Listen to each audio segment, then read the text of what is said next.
What do you get when a legless lad and a blind bloke walk into a bar? A couple of mates on a mission to challenge what it means to be tough. Welcome back to Talkin Tough, the podcast where we are on a mission to redefine what it means to be tough, and it is all brought to you by Ski for Life, an incredible South Australian charity dedicated to promoting mental health, wellbeing and suicide prevention.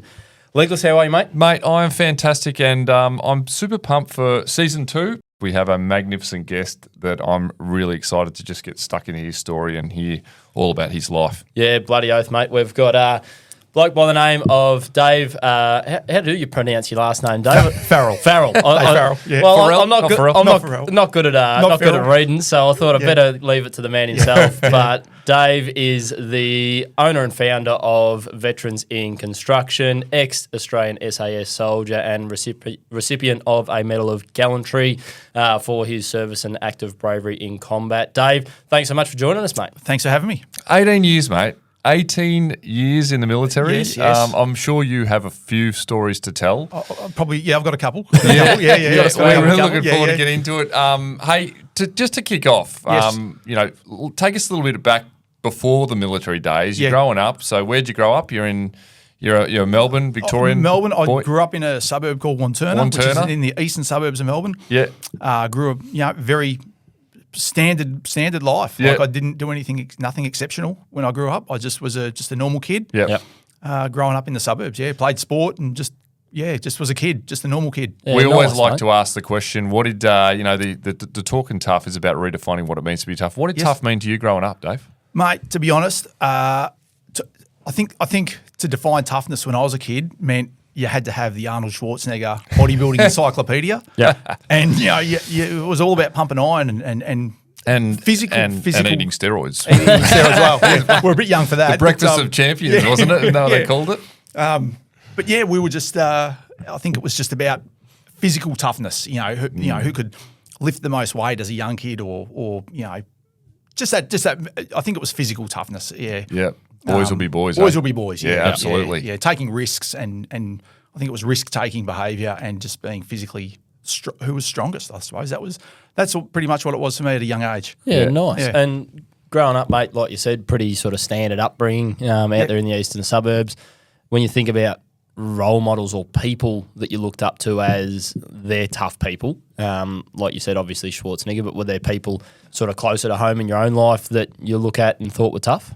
Yeah, I think I had a lot of influences growing up. Like when I was like 14, I worked in a local butcher shop, and they were tough dudes. Like I was 14 years old, cleaning up at the trays out the back, and I was surrounded by sort of 30-year-old men covered in tats that were butchers, and butchers are sort of renowned for being a little bit rough around the edges. And Certainly. I didn't mind that environment, and they were tough. And they sort of on the peripheries, I suppose they were a bit of an influence on me as I was growing up as well. Yeah. Yeah, But, nice. And Dave, tell us how you found, when did it sort of dawn on you that you wanted to enter the military, and how did that all, come about? What was the process of getting involved and eventually getting into the SAS? I think it was at a pretty young age. I think I've always been super competitive. I think as a young kid I was just competitive. I used to do BMX racing and I just wanted to do the biggest jumps, and I've always been a risk taker and very competitive. And I think it was in year 10 I read a book on the British SAS, and pretty much there and then, or might have even been year 9. I think it was like there and then I knew that I was like, that's it, I'm joining the army and I'm going to join the Special Forces, SAS in particular. And what was it about the book or what you were reading in the book that you're like, I'm up for that challenge? Was it something that they did? I think it was the training. It was just like, because it was such a rare sort of club to be a part of, you were like, I need this in my life. Yeah, that's it. I think it was because they were the best. Yeah, they were the best, and within the Defence Force, it was the hardest thing to do. It's arguably one of the hardest things that anyone can do is to join the Special Forces. And I thought that's it. That's what I want to do. And I love the adventure. You read the books, and they were just, sure, it was combative, was in combat, all their adventures, but it was adventure. They're swimming and parachuting and doing diving and driving vehicles and with bullets flying around. But that didn't matter.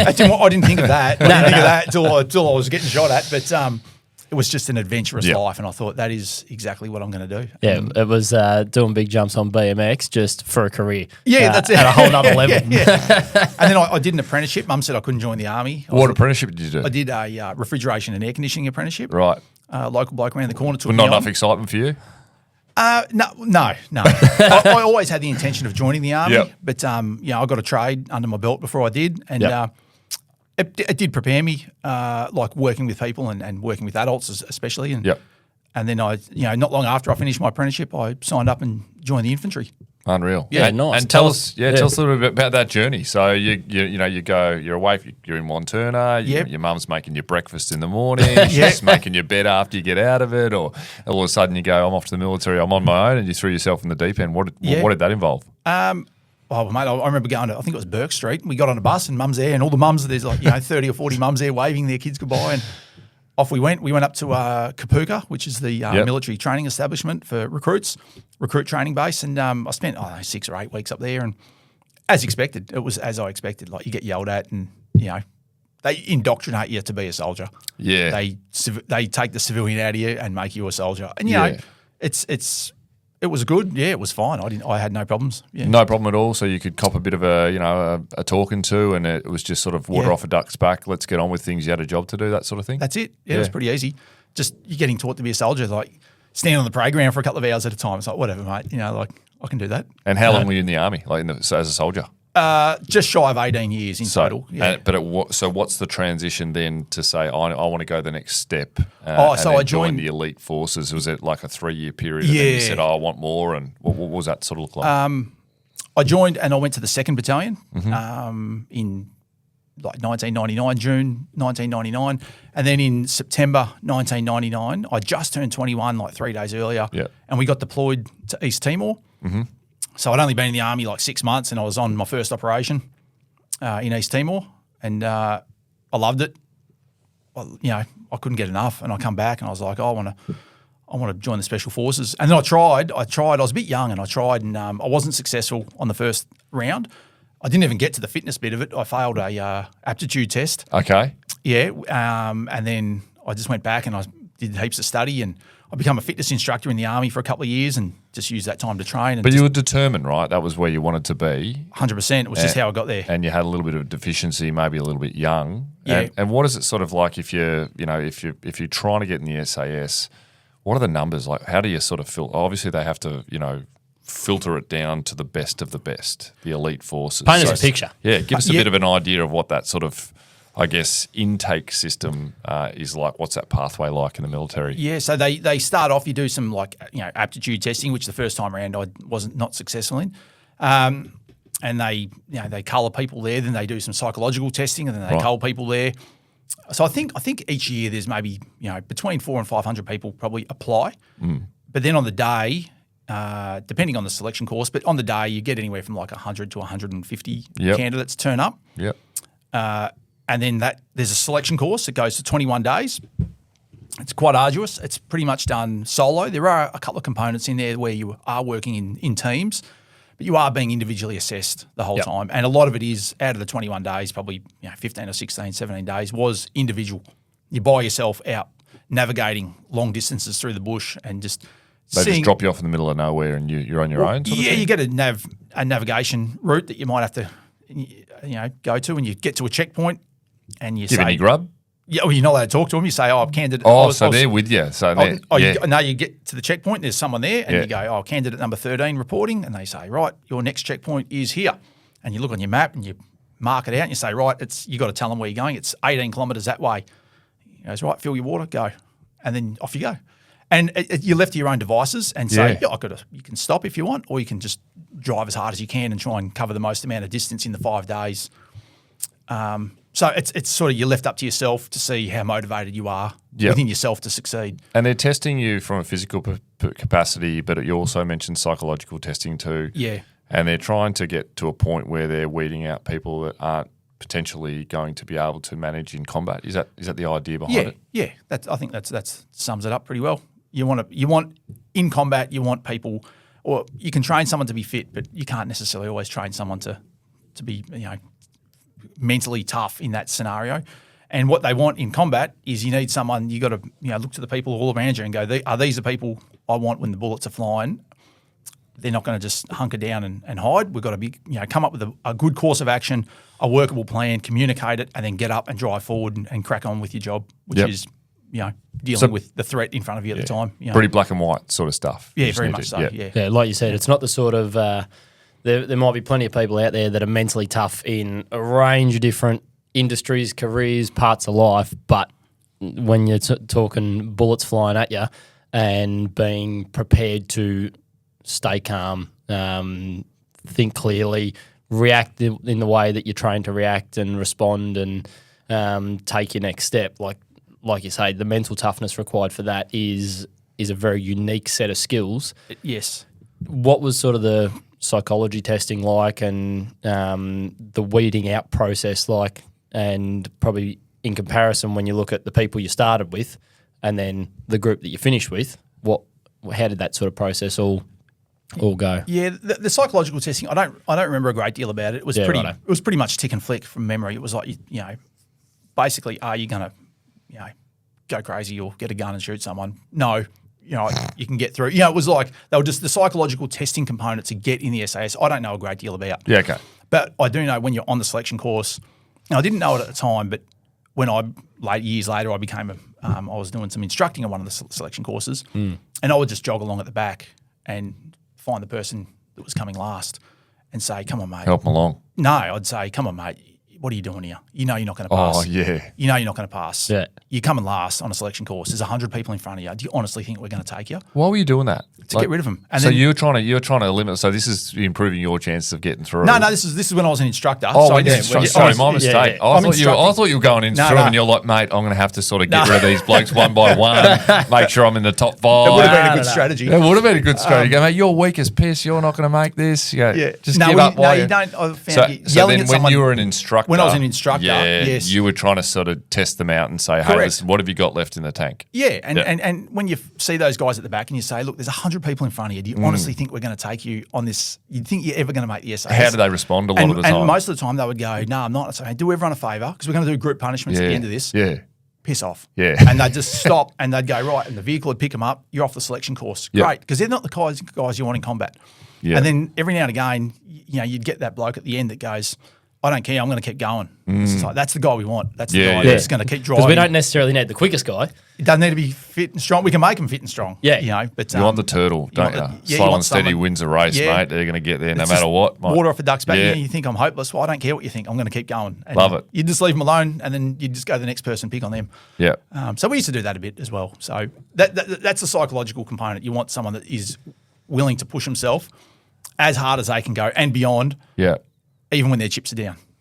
And you mentioned you had a deployment, you loved it. You then go into the SAS. Yes. You do the training, you make it through, and then do you get what you wish for and you end up in combat?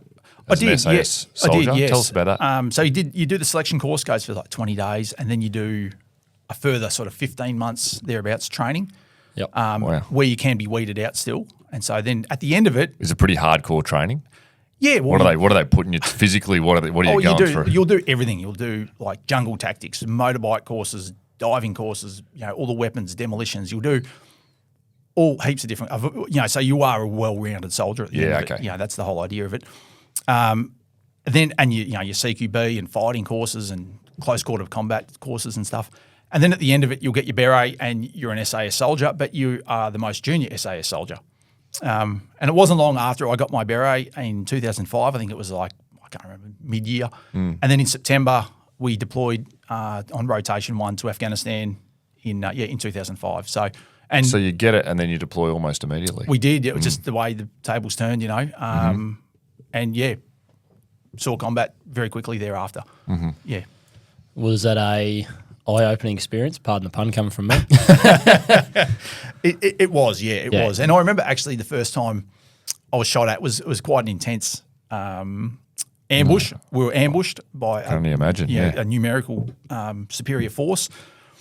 And I just, had that moment. It was the first time anyone had shot at us and there was bullets and RPGs and stuff flying and landing all around us. And I remember thinking, only for maybe, it felt like a minute, but it was realistically like 3 or 4 seconds, thinking, leave me alone. Like, far out. Like, this is serious. Like, it's like, it just dawned on me, like, this is life and death. We're on. It's game on. And within about 3 seconds, everyone just switched into work mode. We were at work. Our training was so realistic, and the simulations that we'd run in training, it was like being at work. It's like you were wired for it almost. We're ready. We were ready. Everyone was jacked, ready to go. Everyone responded that way? Everyone. Yeah. It was good. And you mentioned, being junior, you get over there, 2005, you're one of the most. Is there sort of like a feeling or an obligation or something in the back of your mind that you have to prove yourself as well to your mates? Or is it just, hey, you made it, you're here, we're a team? No, and that's everyone's equal. Yeah, everyone's equal. Yeah, there is a bit of a pecking order, and you do listen and look up to the guys that have been there before you. Yeah. But often as the most junior bloke, you've got the most up-to-date training. So some of the older guys look at you and go, hey, how are we doing a new shooting technique, or what's the latest standard operating procedure on this component? So as a junior guy, you still got a bit of say, and you're certainly part of the team. You're not like the junior guy, sit in the corner and get a broom and sweep up or something. Yeah. Like you're up there with fighting with them. Well, there's not really a corner to sweep up in, is there? No. We're out on the battlefield. There's nowhere to hide. Yeah, Far out. And, but we talk about this, and it's kind of like, I don't know, from someone that isn't in the military, and mate, furthest thing from military you could possibly imagine. So I'm fascinated by this, but it sounds very almost they're kind of taking the human elements out, because the human elements can cost you in battle. But you've still got human beings out there fighting, and you're still inevitably going to be affected by what you're seeing and what you're facing in a war zone. So tell us a little bit about that. How do you manage sort of when you're over there? How do you sort of lean on each other? Do you have your own sort of coping mechanisms built in and that you're trained around? What does that look like in terms of making sure that you can stay on top of your mental health? It's a funny one. I think a lot of it's done in training before you get there, and being in combat is very unpredictable. Like, there might be periods where nothing happens for weeks, and then all of a sudden you're in a vehicle or a helicopter chasing someone, going somewhere. So it's a volatile arena to be in. It's up and down. I think the mental health component, I don't think we, to be honest, like, we didn't really talk much about it back then. It wasn't a thing in 2005 to 2010, when I did like 6 deployments in that 5 years over to Afghanistan. Each one of them was like 4 or 5 months long. There was really no talk of mental health. There was really no talk of anything like that. It wasn't till 2011, 12, 13, I think, is when people started taking it seriously, and the combat effects, the battle effects of people being in combat for so long, it started to sort of shine through a little bit and show that the people were suffering a little bit. That's when it actually became a bit of a thing. So at the time, I don't think there was much. How we managed it, I think we managed it with a bit of bravado. Yeah.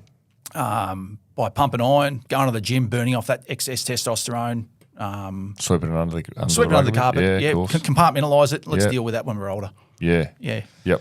And is it, so, 2005, you said it wasn't spoken about much, but was there an element of, if someone was genuinely struggling, and even if it wasn't in SAS, just across the board, if someone was struggling, how was that sort of viewed by the rest of the crew and people in military in general? Like I said, within the SAS, and I didn't have much to do with the regular army by this stage, and nor did I for the rest of my career. It just wasn't there. Yep. It just wasn't there. So we didn't have to deal with it. I never had to deal with it. Never occurred. I'm sure it did behind closed doors. And you just didn't see it. I didn't see it. And people were suffering. I'm sure people were suffering. They just didn't talk about it. Is that linked back, you think, to the stigma associated with maybe looking a little bit weak, like you're not going to be able to, your team won't be able to rely on you if you show any vulnerability, Correct. that sort of stuff? Yeah. And I probably, to be honest, understandable. And, absolutely. And, being brutally honest, I probably would have been one of those people that would have said, little bit less empathetic. Yeah, toughen up. Going back 20 years ago to now, I'm 46 now, but going back to when I was 26 or 27 or 28, in that era, I probably would have been a little bit less empathetic at the time as well. But now, a bit older, a bit wiser, and mental health, talking about it is such, it's so much more, it's promoted so much more, and it's so much more acceptable. Yep. That I think, I think things have changed in the Defence Force now, and I think people are open to talking about it. And it's not the stigma, I'm sure it's still there, but not anywhere near as much as what it was.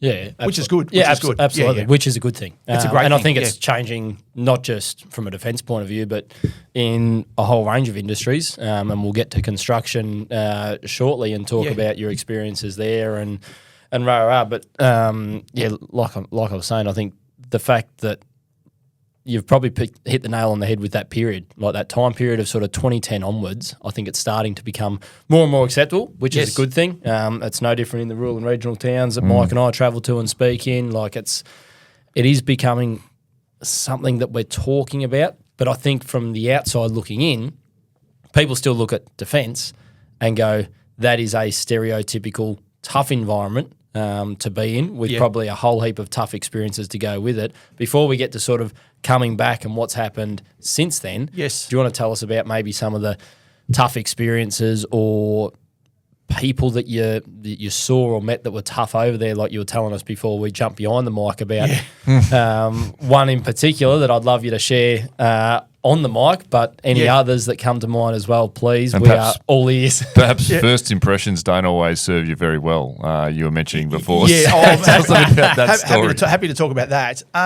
Look, there were, like, being in the Special Forces, like, you are constantly under threat. Like, you're not just going to do a routine patrol. You are hunting bad guys. Yep. Constantly, and it's like 24/7 anxiety. Like, there's a level of anxiety. A level of anxiety, and even you said before, like, sorry to interrupt, but you said before about, like, even when you've got down times, all of a sudden you could just get, I don't know whether it's an alarm or a notification. It's like you're always waiting for that. Yeah, you've got to be ready to switch on at any moment. Yeah, that's right. And like, we don't know where the bad guys are going to be, and we might just someone's just come in our sector. We've got intelligence that someone's in our zone. Area of operations, and he's got 12 to 15 or 20 people with him protecting him, a protection party. Yep. You're on. Come up with a plan. We come up with a quick course of action, whatever it might be, and we try and execute that plan as quickly as possible and extract them or take them off the battlefield, so to speak. So it was like a really high tempo sort of thing. Absolutely. So I have got, like you said at the start, I've got heaps of stories and heaps of stuff that happened, but there was a couple of real defining things. One of them was in my first trip in 2005, there was a lady there on the base, an American, and I didn't know what she did, and I never asked her. Julie, I think her name was. She was a larger lady, quite cuddly, and and I was often one to say, what is she doing here? Like, this is a base full of warriors. We're out there chewing gum and kicking ass, and what's she doing here, sort of thing. So there's that part of the story, and I didn't know what she did for 4 months. But I'll come back to her in a sec, because on the I think it was like on our second or last day in country, we'd sort of handed back all our kit. So you're starting to unwind. You're starting to think about home. Operations were over for us. We had 2 days in country. Yep. The next squadron came in from the SAS and took over. They're gearing up to start operations, and Friday's a day off in Afghanistan. That's like their weekend, and there's some. They're watching a dogfight at the front gate, which is like a thing that they do. It's nationally accepted. Wasn't great. I don't fully agree with it, but anyway, that's what they do. They're legitimate to dogs. Yeah, they bet on dogs. They dog fighting. Right. At the front gate of your base. All the local Afghani forces that were working, doing security for our base, and they were watching a dogfight, and a suicide bomber came up, detonated himself, killed like 8 people or 10 people instantly from memory, and then there was like. With the intention just to kill Afghan troops, or was it the intention to also get Aussies? Yeah, there was no Australians there. That was at just the front gate. So And they were supporting the Australian army, so they just wanted to inflict a bit of damage. And then they started bringing all the wounded in, so we all quickly raced down to the medical centre, and then in comes Julie. All of a sudden, as a patrol first aider, all of a sudden I'm in the theatre, which is a tent, and Julie's in there just saving lives. She was a full surgeon, American surgeon. And she's like, Dave, and I put the gown on for her. They stand and put the gown on and everything. And I just saw her, cut open a 6-year-old kid and just stitch up his liver or kidneys or something, and goes right next. And it was like unbelievable. She was unbelievable. Right? Just life after life being saved, and for 4 months you're going. Been picking on hang on, what's she doing here? She doesn't stereotypically look like the type of person that should be on base here. Correct. And she was just taking all comers. Like, she's like, it didn't matter. As it came in, they were being triaged by a doctor outside. Yeah. Next person comes in, right, these are the symptoms.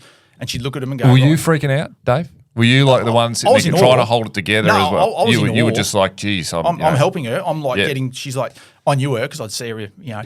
And that's how I knew her name and everything, because I'd see her on the treadmill in the gym and I'd be like, come on, you're obviously not doing it too hard. You're larger, so I was quite quite rude in retrospect to her. If I ever meet her, I'll certainly apologise. But Hindsight's a wonderful thing. it is, Yeah. and she would just get them, and she's like, Dave, get the get some more blood. We need some blood. We need this. We need that. And I was just there helping. And then the last patient for the day, they got rid of most of them on a helicopter. Last patient of the day, young kid, he was about 16, had some fragmentation from the blast, ball bearings and stuff go inside his lungs, and his lungs were filling up with blood. And she said, he's going to basically drown. He's going to die. Get him on the table. So we've laid him on the table, and she said, Dave, hold him down because we don't have time for anaesthetic or anything. I'm just going in. I've got to put a chest tube in up here on his second rib. And so I'm sort of at his head, and she's on his side, and she's trying to hack into him just with a scalpel in his rib cage, and he starts thrashing around. I'm holding him down, and he tells the interpreter, tell the big bloke to, tell the guy to leave me alone. I won't move. And I was like, all right. So he just sat there, and he put his arms up above his head, and I was sort of ready just to just really calmly. And I was just ready just to try and stop him in case he did flinch or something, because you don't want that. No. Her to No, we're talking the life wrong and death cut. here. Yeah, cut into something she's not supposed to. But and he just sat there and copped it, and she just performed this operation and just hacked into his ribs. Opens his rib cage up, sticks her finger in, puts a chest tube in, sucks all the blood out, saved his life. And he didn't move a millimetre. Didn't flinch. And I was just 16-year-old. Yeah, he was about 16. He's looking in my eyes. I was just sitting above him, looking down at him, thinking, "You're the toughest prick I've ever seen in my life." And I often think about him and think things are tough. Like, it's not that tough. Like, remarkable. He was the toughest I've seen. Physical and mental toughness to be able to push through that. He's like 16. In saying that, would I do that, or would anyone else? I don't know. Maybe you don't know until I don't you're in know that situation. Yeah, I've never been in a life and death situation where if I don't accept the surgery, you're going to die. So maybe you would, maybe you wouldn't, but I don't know. But he was. That's an amazing he did story. It, and he was exceptionally Bloody tough. And then your view on Julia after that day? Well, I was only there in country for another day, but I don't know if I even know if I saw her again. But I was just like, I often talk about her and just say, what a champion! Like, 20 years later, what's she doing? I don't know. She's probably still saving lives. Amazing. And you individual. make this judgment originally. It's like, what's she even doing here? Fish out of water. And then she, when the shit hits the fan, she's the one that she holds everyone together. Saved everyone. Literally patches everyone back up. She was the surgeon on scene, saving lives. That's remarkable. Don't judge a book by its cover, eh? Exactly right. Yeah, exactly. Very good. And you said there was a few. That was absolutely one. Yeah, Any that's others one. Kind of Look, I've had a couple of other scenarios where things have happened, and in a combative sense, where I've just shit myself. Like, when you're in combat, like, you can be in the SAS and everything, but it is scary. Absolutely. It is scary. It's scary every time, but you learn to deal with it in a different way, and you learn to come up with your own, I suppose, strategies and coping mechanisms. And when the bullets start flying, you're not. The first couple of times I was scared and worried, and I don't want to die. But then after, you're not actually thinking about. You become a dying. bit conditioned to it. You're conditioned to it, and you come up with a workable course of action and get on with your job.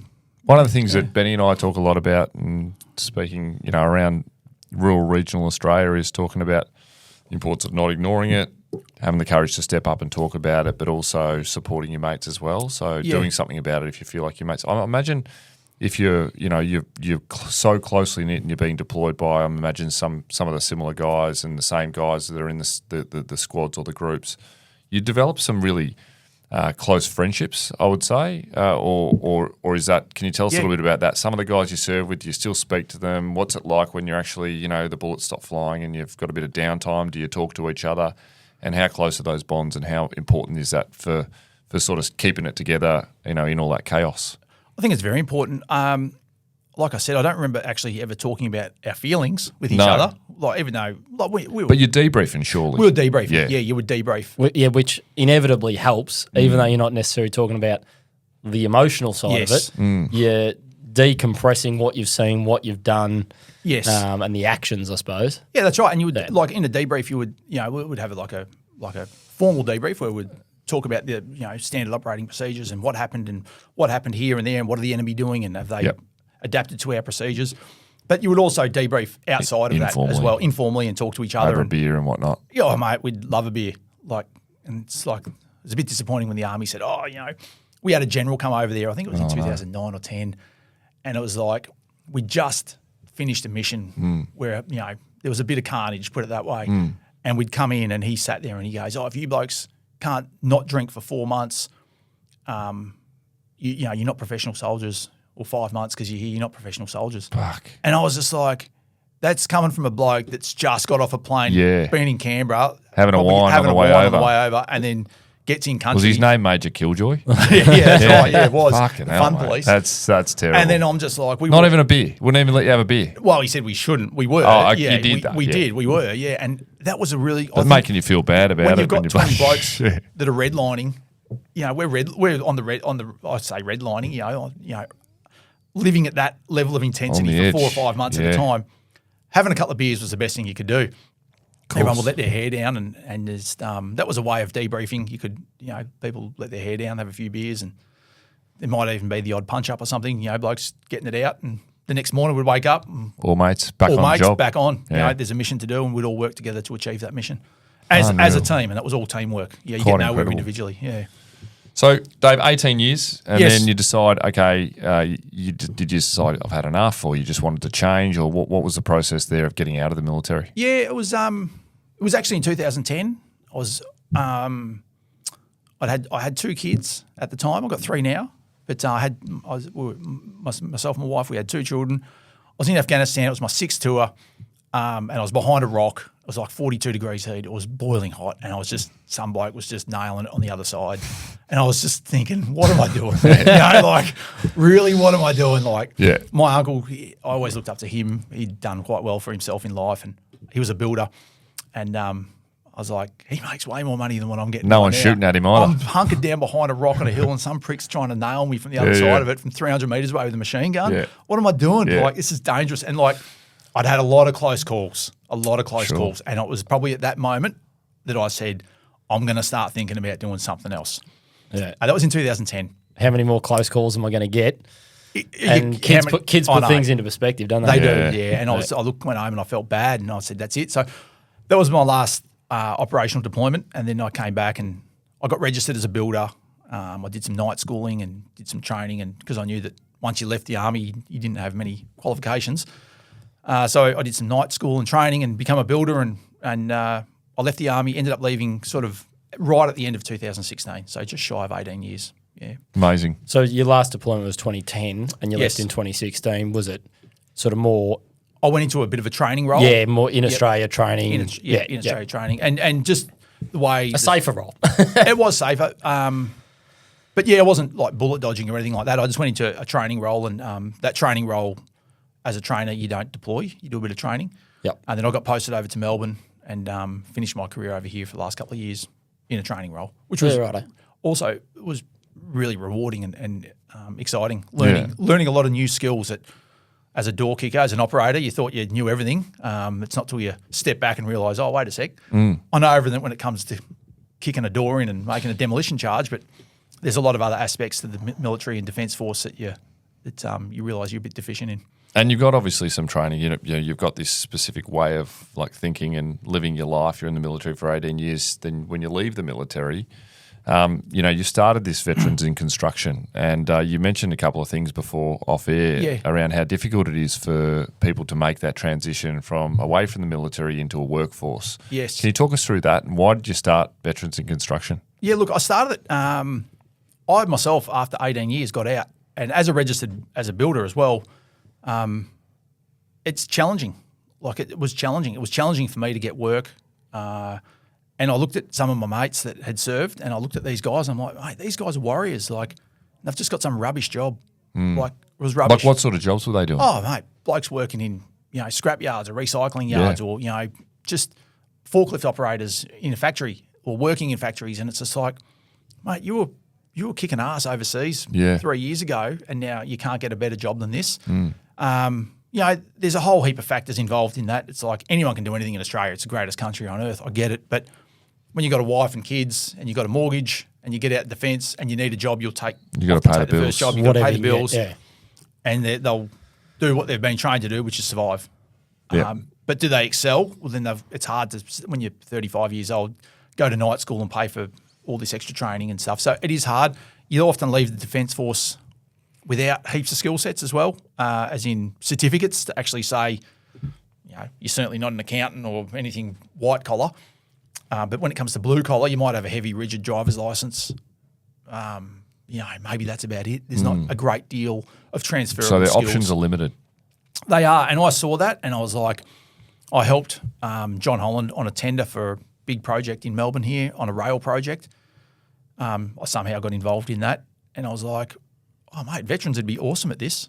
And then, we just went from there. Started a program. Started the program and go, right. Pilot program. How are we going to get I think veterans will be a great fit. They turn up on time. They listen to direction. They're respectful. They're self-reliant. They'll work well in a team or individually. They follow the chain of command. It's a no-brainer. They're good for construction. Yep. And so then, it just went from there. And you reckon it's outside of just providing financial stability and a little bit of structure and purpose in their life, it's good for their mental health being able to sort of sink their teeth into a career post-military? 100%. And once you leave, you're a bit lost. I think most people probably feel a little bit lost. Yep. Not everyone, but I'd say overwhelming majority do feel a bit lost. They've had this brotherhood, this family around them that will literally die to help you. And then all of a sudden you get out and you're living in a suburb in Melbourne or wherever you are and you don't know anyone. And it's just like you're just a small fish in a big pond, Yeah. And I think people do get a little bit lost in that at that time. So, having veterans in our company, we all work together. They might not all be on the same job, but they've got a brotherhood around them that they can rely on. And most of the time we do have a couple of blokes on a job at any one time. Yep. And they work together. You provide a bit of direction and purpose for them. And I think, very limited issues when you do that for people. What's the feedback from the blokes like, or blokes, men and women? Yeah. The people that you employ and then get roles for. What's the feedback from them in terms of the impact that it has on their lives? Oh, they love it. They love it, and they love the fact that they're surrounded by people that understand them. And I know that a lot of the groups have their own little group chats, and I don't want to be involved in them being the boss. I don't want to know what they're sending bloody dick pics or something to each other. I don't know, but I don't want to know. But I know they have their own little group chats on job sites and stuff, and they talk to each other at night and they look after each other. And I think just having that there goes a long way. Having their own little micro community of people, like-minded people, goes a long way. And I know they do look out for each other. Peers, yeah. And I've had a few people, say some really, things to me that have just taken me back. Like one bloke said, before you employed me, I'd been an alcoholic for like 3 years and hadn't cleaned my house in 3 years. He was like a hoarder. Oh, wow. 5 years later, he's still working for us. He's doing a great job. He's bought a house now, got a relationship, like completely turned his life around. Because of steady employment and earning some decent money, steady employment, and he's got direction and purpose in his life again, which he was lacking when he got out. Direction, purpose, routine. It's amazing the impact that can have from a mental health point of view, because as much as you can sort of say, oh no, like it may or may not have been mental health, when you're talking alcoholic, not cleaning your house for 3 years, mentally you can't be doing too well if that's sort of the state you're living in. Exactly right, yes. And the turnaround that such a simple thing like direction and purpose can give is amazing. It's amazing, yeah. Take my hat off to you, mate, for setting it up. Absolutely. And, the impact that it's obviously having. It's really good. Very, very it's cool. Good. It's rewarding, and that's why I do it. It's not an easy job. It's hard. Construction's a hard life for anyone. It's a tough life. Yeah. But these guys rewarding. are sort of in some ways ready made for it. They're ready made. Again, when we first met, you came and you spoke about often people would say, well, if you're in combat and you see all these things, then maybe the general public, the assumption is, well, they're all going to come back and they're going to have PTSD. But you mentioned something interesting before, that not all of them do, and then not all of them may have seen the combat that, say, the next person has seen. With that sort of, I guess, with that being said, how have you seen, or have you got any examples of people that have come back that have been struggling, and how do they deal with seeking help, and how do you support them to do that? Yeah, so one of my mates in the SAS, Dion, he's a tough operator, and he was the first person that I know that asked for help openly. He got the feedback from the guys, which in the SAS can be quite brutal. You're acting like a dickhead, like they'll tell you. And he just said, Dave, I was angry. I hadn't seen him for a little bit. We'd been deployed at different times. And he said, Dave, I was angry. I was just cracking the sads all the time, yelling at people. And wasn't myself. So Yeah. he goes, I went and sought help, and they diagnosed me with PTSD at the time, and I just needed help. And I spoke to some people, and I didn't deploy for a little bit, and he's fine. Like, he's totally fine. They obviously gave him coping mechanisms and strategies and whatever the psychologist did for him. But just going to seek help was life-changing. And I think that was one of the bravest things that I'd seen anyone do, because he's this big, strong, tough SAS guy that's done heaps of deployments. He was a sniper. He was a good operator. And he put his hand up and said, I'm struggling a bit.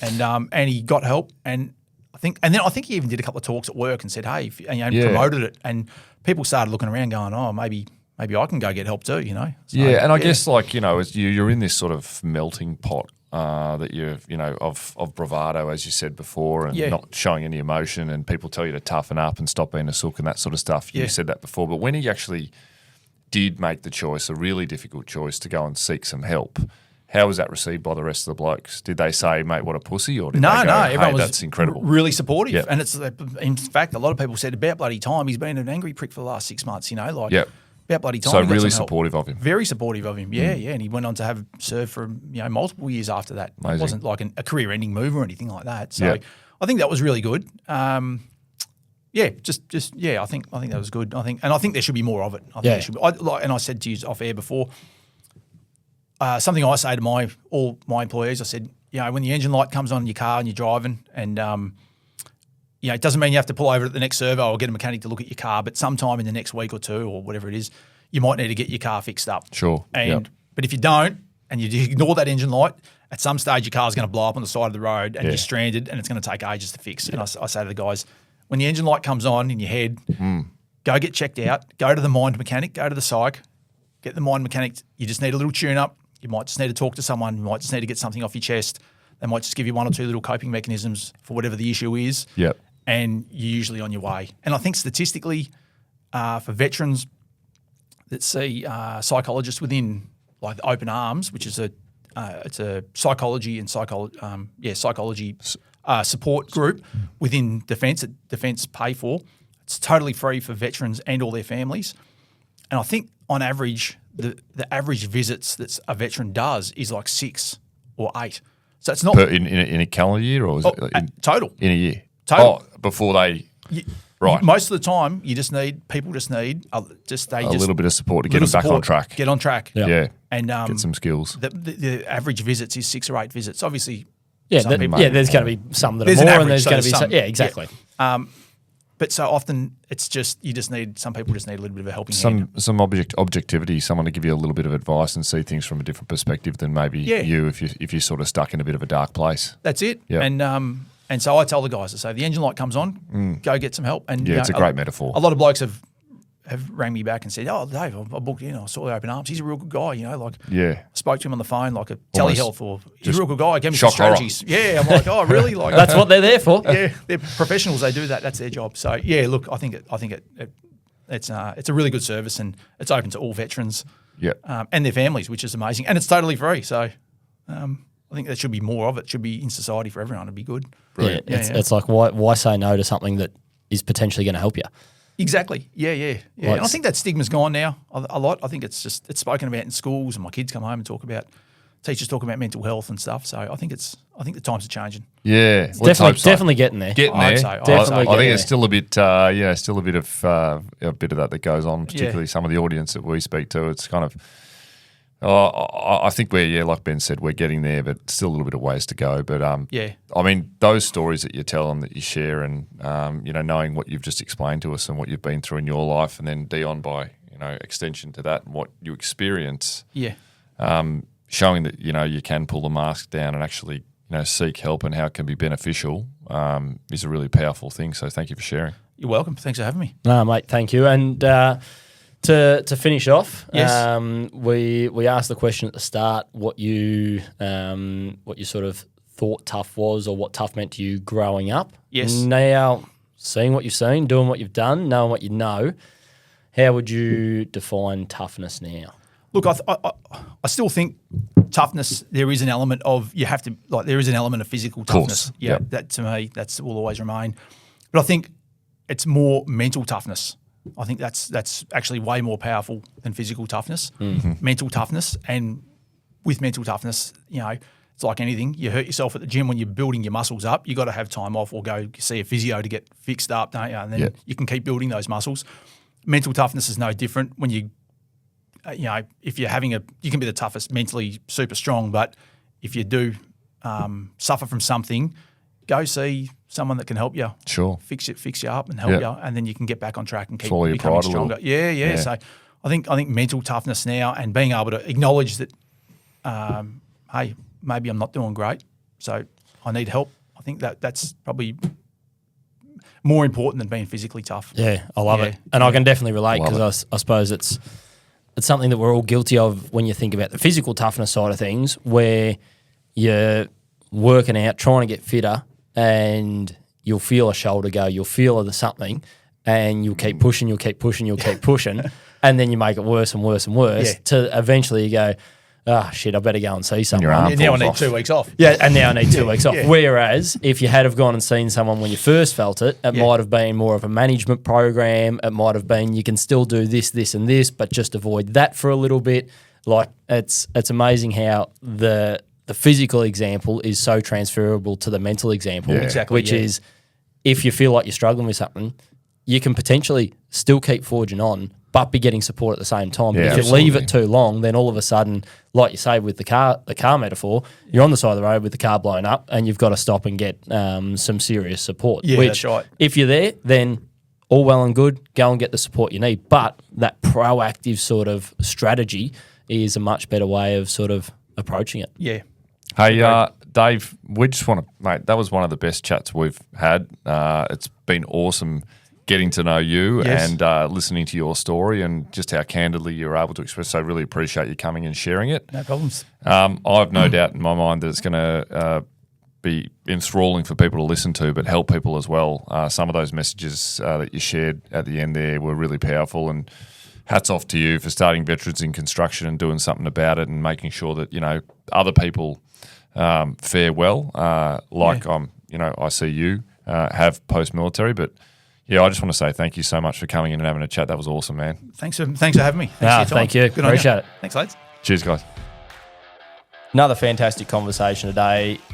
As always, if anything has triggered you in any way, shape or form, or you feel like talking about something, pick up the phone, call a mate, call a professional, or if that mate doesn't answer, you can always call Lifeline on 13 11 14. We'll catch you next time on Talkin Tough.